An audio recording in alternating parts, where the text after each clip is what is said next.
Hi guys, welcome back to Strength Stories with Jore. Today we have back on Nicole Jordan. Nicole, welcome back. Thanks. It's been so long since you've been here.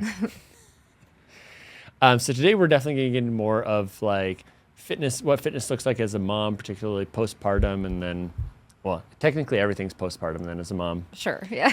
So can you go into again, what was your history with fitness like leading into your first pregnancies? So I didn't have my first baby till I was 29, and I worked out all since high school, off and on, whatever. But I didn't actually start strength training until I was 26. So it was just basically random classes and whatever, running.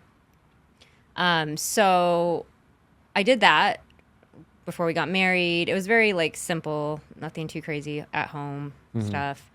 And then when I got pregnant with my daughter, so my first pregnancy, I was tanked. I literally couldn't even walk up a hill. I just had a really rough first trimester.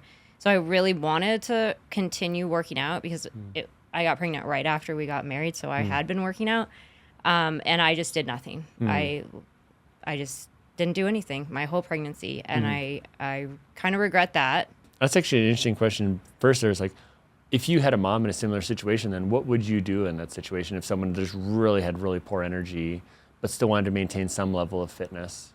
I would probably just try to have them do, it just depends, like, with being nauseous and just like having absolutely zero energy, it's really hard to move, but getting out and walking a little bit, trying to have, like, if you want to do some body weight movement, some squats, lunges, just lower body stuff, I would probably advise the most, just to keep like your legs strong for, delivering a baby. It's kind of important. And to also kind of help keep the back of your body engaged as your belly grows, because that can really get really painful with sciatic pain and stuff like that. So I would encourage, eat a carb, eat some goldfish, and try to move to ease the nausea, just 10 minutes a day. Just finding something. Don't have to be what you were doing before. So, I mean, kind of like we've talked about in the past, is like just saying it's okay just to do 10 minutes.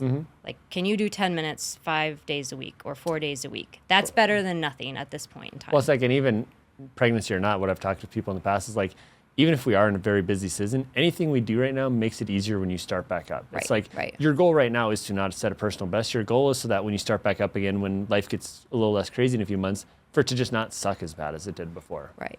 And I mean, I would advise if somebody wasn't experiencing issues in early pregnancy and they had already been training, I would advise them to continue training.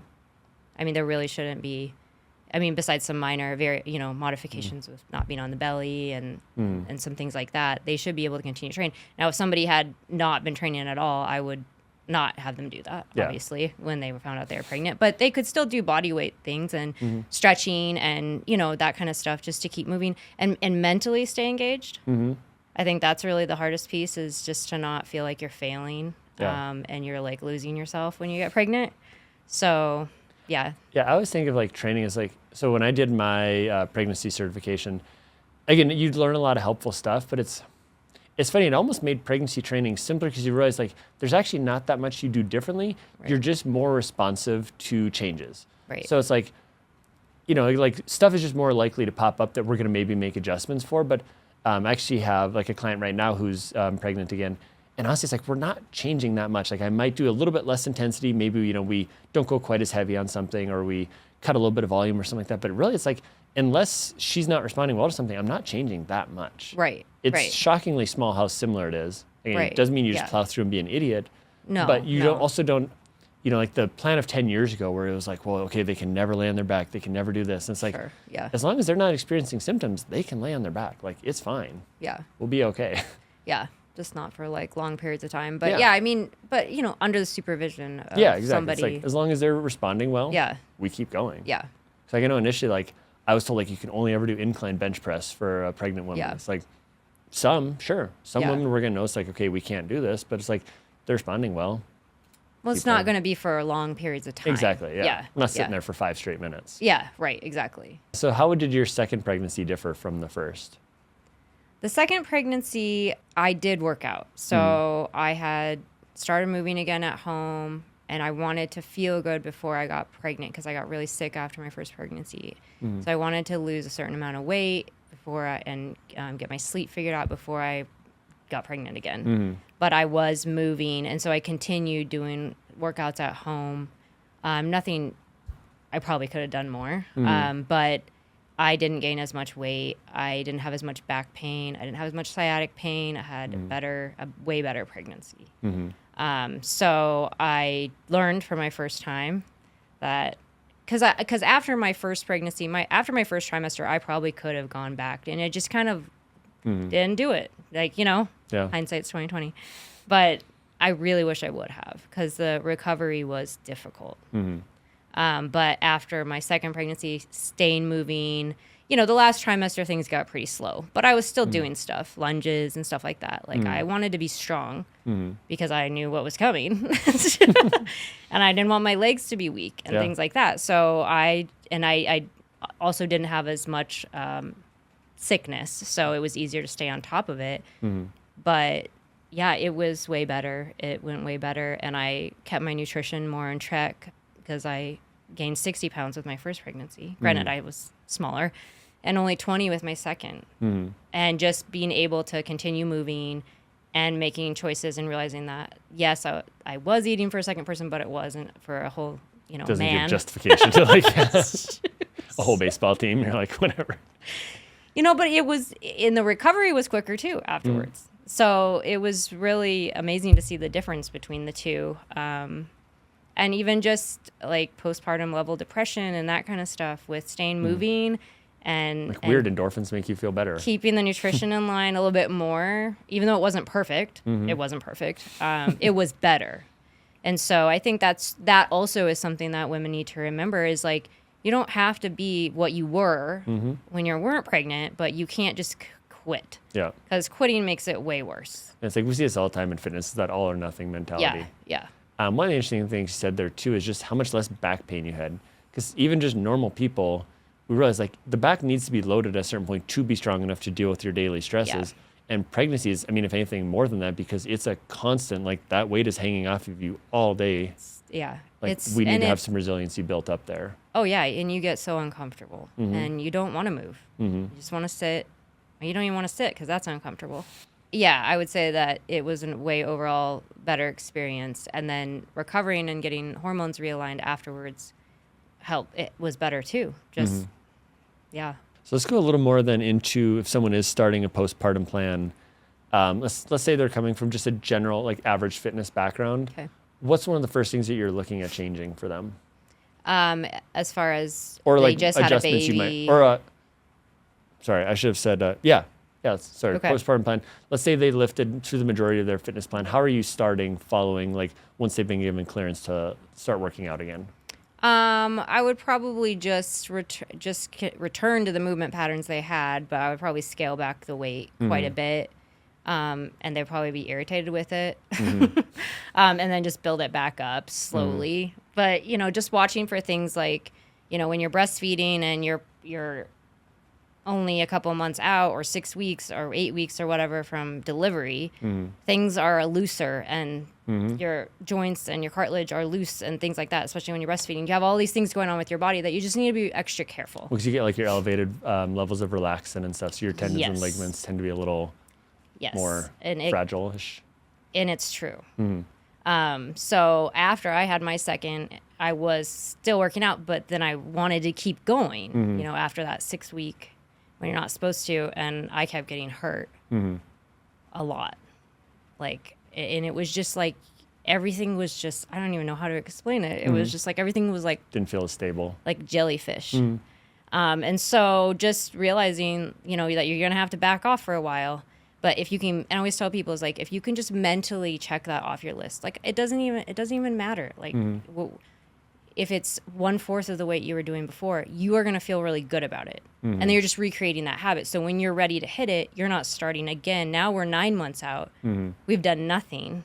And then you have the mental piece of I'm a failure. So it's more about accomplishing something postpartum than just hitting the ground running, at least in my opinion.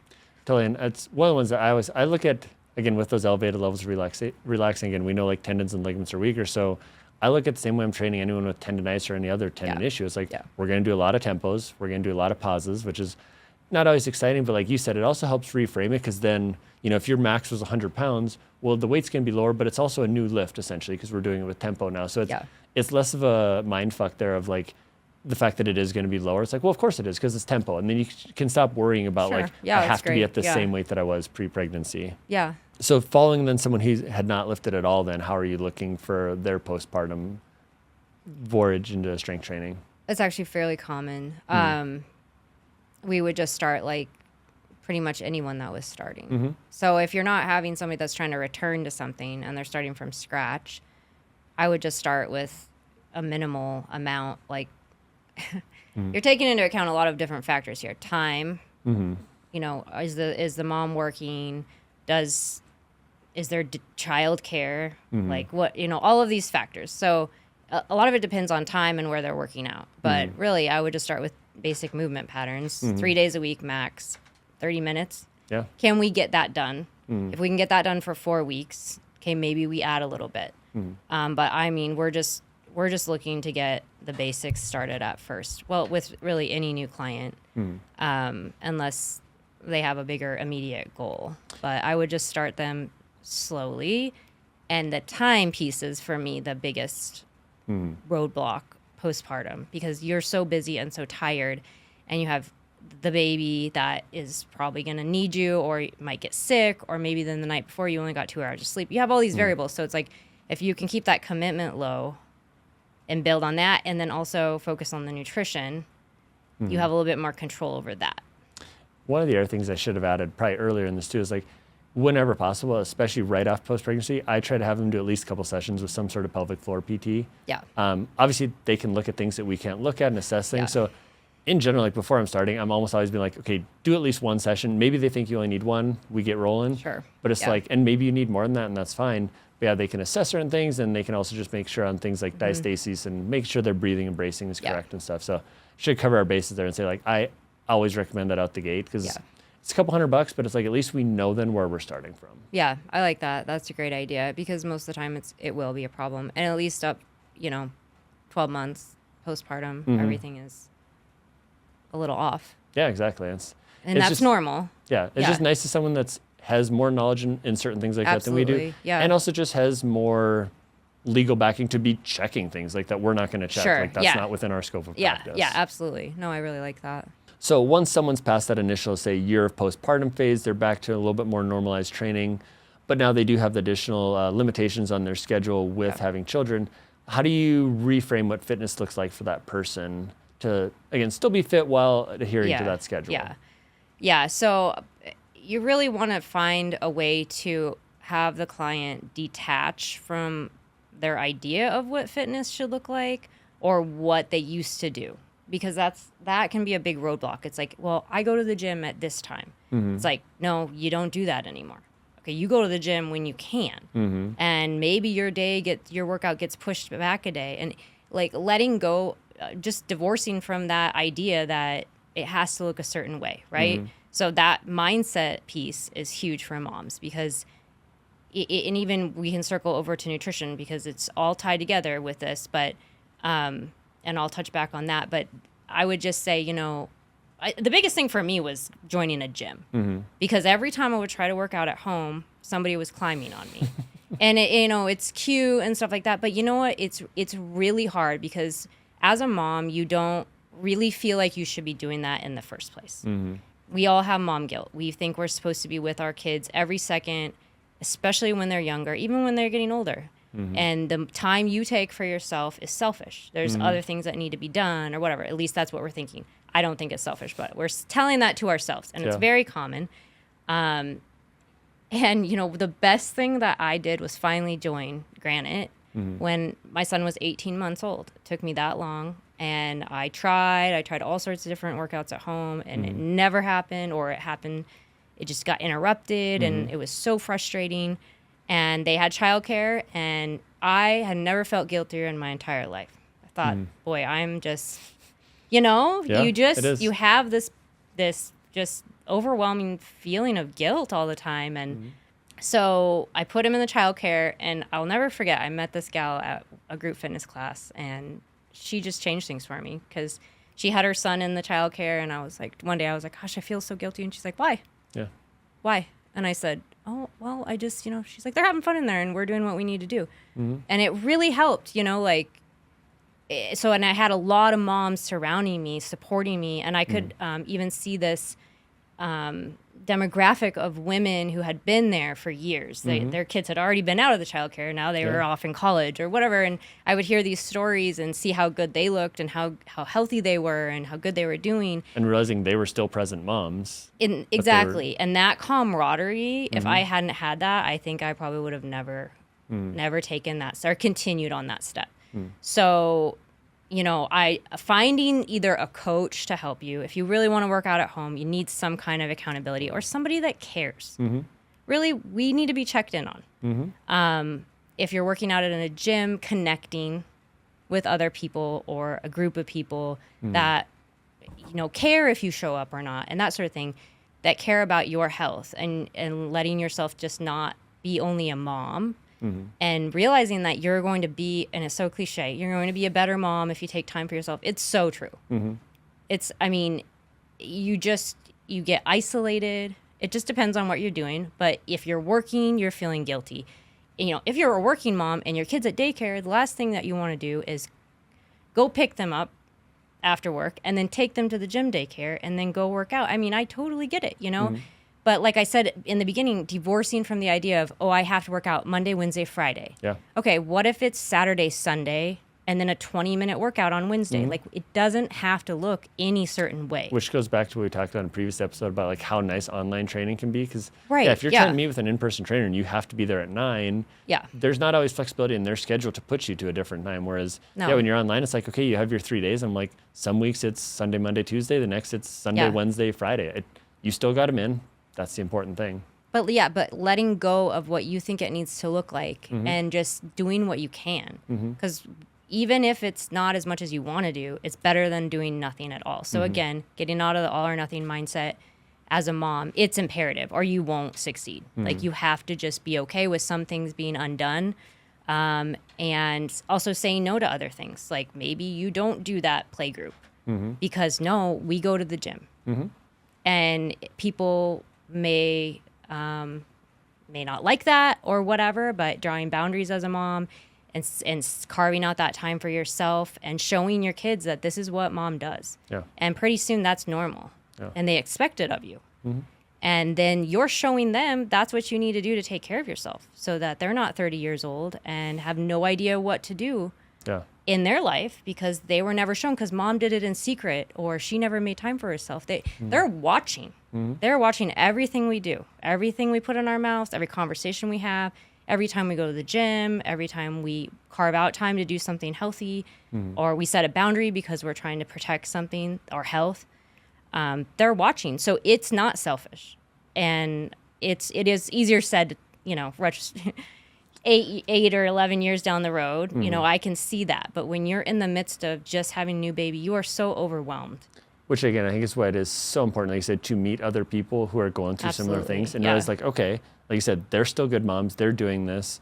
Why can't I do the same thing? Right, exactly. And that's just it. It's that camaraderie. We're all searching for it. And I always joke that, because my daughter was almost 4 when I joined Granite. And I was like, here's all the stay-at-home moms, because I was a stay-at-home mom at the time. Like, I didn't know where you guys were. Been alone this whole time.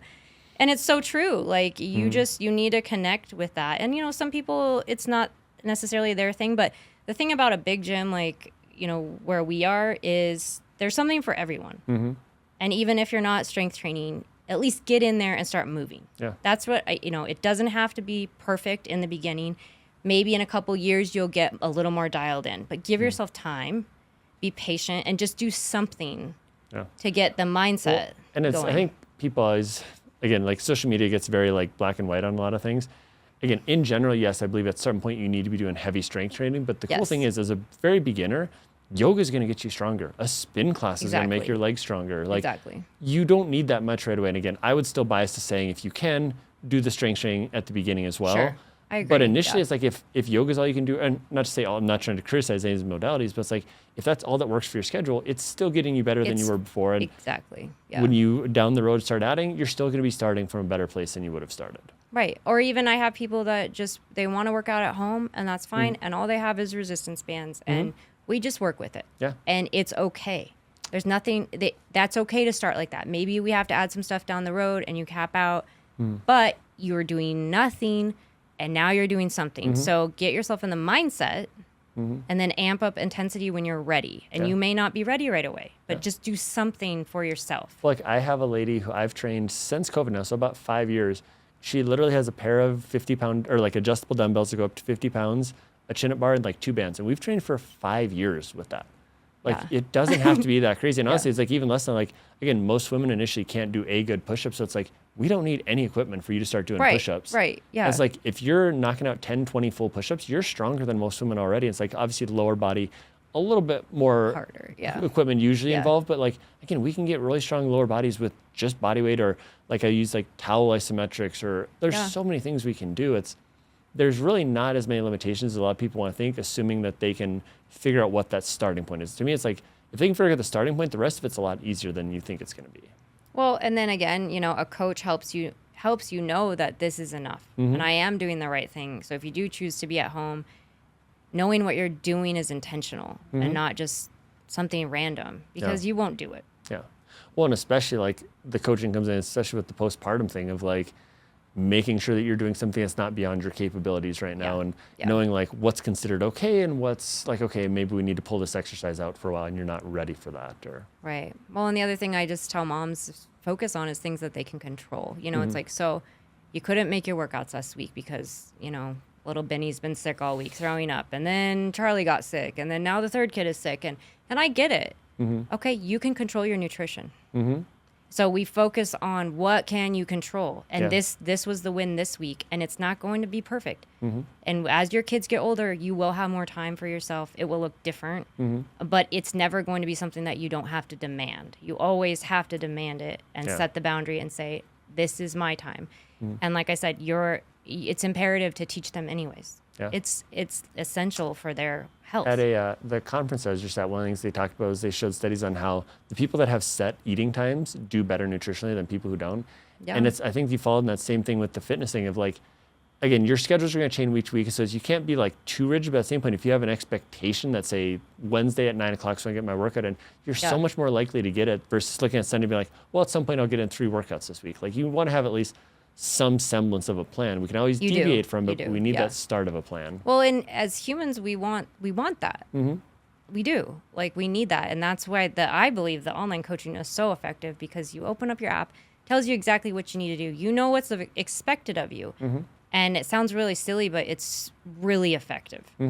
It really is. I mean, sure, not for everyone, but for the most part, it's like, I know this is on my checklist. This was designed for me, and I'm going to get it done. And it really blows me away, the consistency that people can have on their own, even at home. Yeah. It's pretty cool. Well, again, especially it's cool is like once they get a little more equipment, a little more, it's like you just start building on these things. Like one of the sad things, and I just got like a dip bar for my gym. You realize like your home gym is never done. That's the shitty thing. But it's also kind of fun because it's like there's always like, well, I'm kind of bored with what I currently have. Here's a new toy, and you can bring it in. And it can be more interesting, or you can do a lot. And then you become a coach, and it's a tax write-off. Awesome. So before we wrap up today, were there any things that we didn't address that you wanted to go over real quick? As far as motherhood and just aligning your health, I would say the biggest thing that I have to talk to my clients about, we're literally constantly talking about this, is drawing boundaries. It's essential if you're going to change your health. And what I mean by that is, I know people hear that and they think, oh, a dysfunctional relative. That's not just what I'm talking about. It's things like, no, Grandma, we're not going to come over this weekend, and we're not going to flood our schedule with things, not because we don't love you, but because XYZ, we have this planned, or Mom needs to go to the gym, and then we need to go to Costco and get healthy groceries so that we don't have to go out to fast food again. No, we can't join for that dinner, or we can join, but we're going to bring our own side or food or whatever. Like doing things that make people uncomfortable. If you want to get healthy, you will be uncomfortable. Yeah. And it's going to be, it's hard. And so a lot of the wall that especially moms come up against with activities and all of the influence that we have from things we're participating in and, you know, wanting to fit in or whatever, you know, you name it, you will stand out. Yeah. And you will make people uncomfortable. And so if you can't embrace that, you probably will not get your health to the point that you're wanting to. Exactly. And Like no one who's hitting all of their goals says yes to everything. absolutely not. Like, And in fact, they say no quite a bit. yeah, it doesn't mean Yeah. being a jerk, like I said, but it's picking and choosing and not just saying yes to every little thing, like making it worth. It's no different than your nutrition. Like like sometimes we're gonna have indulgences, but like if I'm gonna indulge in something, I want to make sure it's worth it. I'm not just having some random sheet cake from Costco or something at an office party. Like, unless that's your thing, like if that's your food, cool. But like everything is all about like, is it worth it or not? Right. Yeah. And it's uncomfortable. So, you know, as a mom, a young mom too, you're already in a lot of situations that make you uncomfortable. So if you're feeling that, then that's normal. And people share that. It's hard. It's hard work. Where can people find you on social media? Nicole Jordan Coaching on Instagram and Facebook. Awesome. Thanks for coming on. Thanks, Ryan. Thanks, you guys.